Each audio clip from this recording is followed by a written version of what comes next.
In 2003, the WWE landscape shook in a way that fans still talk about in hushed, amazed tones, because this was not just another match or another rivalry. This was the moment fear itself took physical form inside a wrestling ring, when Brock Lesnar slammed Big Show so violently that the idea of standing face to face with him became unthinkable.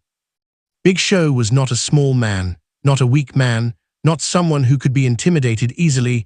He was a giant who had dominated locker rooms and rings across the world. A man who weighed over 500 pounds and carried the presence of a living mountain. Yet on that night, Brock Lesnar turned that mountain into something breakable.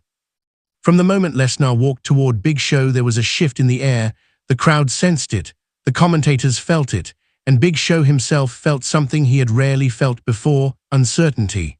Brock Lesnar was not just strong, he was explosive, raw, primal, and driven by a level of aggression that didn't belong to ordinary men.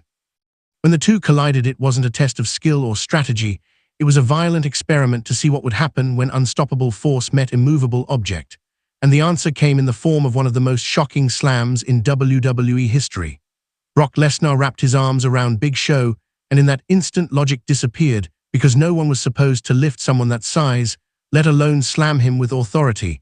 But Lesnar did more than lift him, he conquered gravity itself.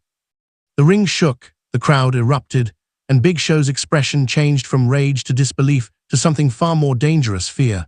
That slam wasn't just physical damage, it was psychological destruction, because from that moment Big Show knew Brock Lesnar was not normal.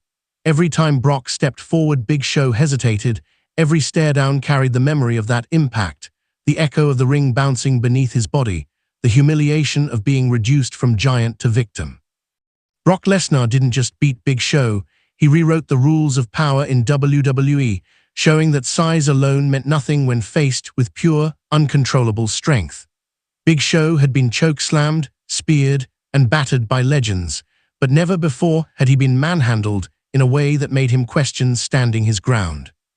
In interviews and matches that followed, you could see it in his body language, the way he backed up just a fraction faster, the way his eyes tracked Brock's movements with caution instead of confidence. Brock Lesnar thrived on that fear, feeding off it, knowing he had crossed a line that could never be uncrossed, because once a giant is slammed, the myth is dead forever.